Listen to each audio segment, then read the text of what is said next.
asyrafil anbiya'i wal mursalin sayyidina Muhammadin wa ala alihi washabihi ajmain, amma ba'du.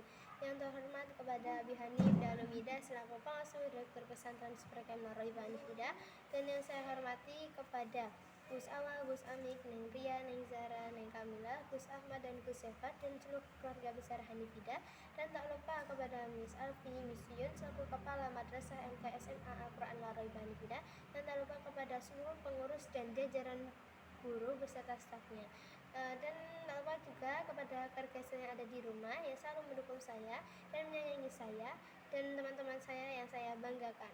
Perkenalkan, nama saya Niswatul Janati. Saya kelas 8 dari MTS Al-Quran Naraiba Hanifida. Saya ingin mempresentasikan peta imajinasi saya, yaitu pelajaran IPA, pelajaran bahasa Indonesia tentang teks, struktur teks eksposisi. Nah, struktur teks itu dibagi menjadi 3. Yang pertama itu ada pendapat tesis. Pendapat tesis itu adalah membahas topik permasalahan. Jadi dia tuh membahas yang telah permasalahan, misal kayak topiknya habis ada orang kecelakaan, ya berarti yang dibahas itu adalah orang yang kecelakaan itu, kejadiannya gimana gitu. Kalau argumen itu atau bukti yang mendukung dan memperkuat tesisnya. Jadi seperti kayak dia tuh harus mengumpulkan bukti-bukti yang nyata dan tesisnya yang kuat. Dan seperti contohnya itu seperti kayak bukti yang sangat bukti kuat itu ada seperti data-data dan fakta-fakta. Jadi kenyataan kejadiannya itu tuh gimana gitu. Yang ketiga itu ada penegasan ulang pendapat, yaitu sebagai paragraf penutup itu seperti ini ya, seperti saran misalnya kan kalau ada kayak orang yang bercerita berpresentasi atau mengusulkan sesuatu, pasti kan dia kan meminta saran kepada kita. Nah, itu disebut penegasan ulang pendapat. Oke, cabang yang kedua itu ada kaidah. Teks eksposisi itu dibagi menjadi 7. Yang pertama, menggunakan kata-kata yang teknis, yaitu berhubungan dengan topik. Jadi kata-katanya itu berhubungan dengan topik. Ya seperti ini mengapa, bagaimana, kayak ya gitu. Terus itu kunjungi. Yang kedua itu ada konjungsi kausalitas itu seperti kata hubung, artinya kata hubung seperti sebab, karena, demikian, dan akibat. Oke, yang ketiga itu ada konjungsi temporal, yaitu kronologis keterangan waktu, menyatakan hubungan. Jadi keterangan waktu, misal kecelakaan itu terjadi pada pukul berapa gitu. So ini ada kata kerja mental. Yang keempat itu ada kata kerja mental, yaitu menunjukkan respon atau reaksi.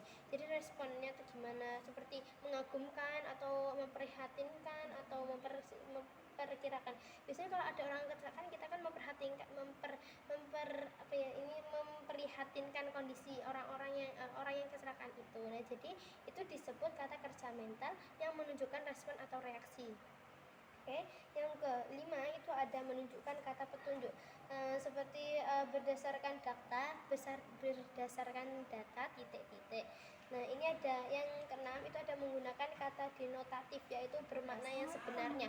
Ya seperti bermakna sebenarnya itu contohnya itu adalah Ahmad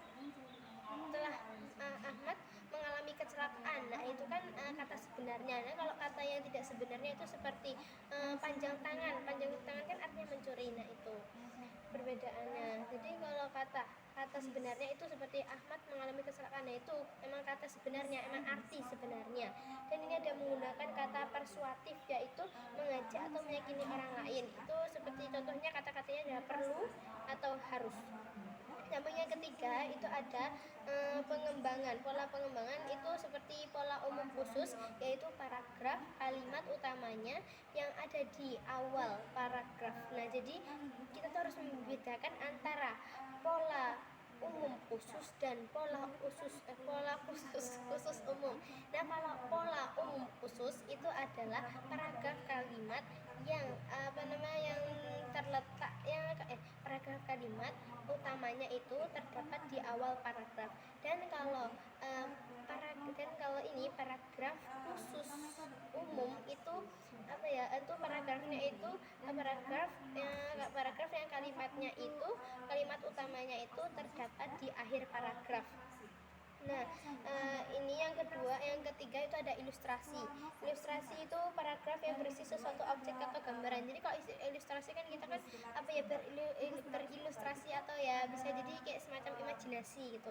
Dan kalau yang terakhir yang keempat itu ada perbandingan. Perbandingan itu adalah paragraf yang berupa perbandingan sesuatu, seperti perbandingan antara si A dan B, itu mana yang baik, mana yang jahat. Nah itu. Oke, cukup sekian dari saya. Apabila ada salah kata saya mohon maaf sebesar-besarnya. Wassalamualaikum warahmatullahi wabarakatuh.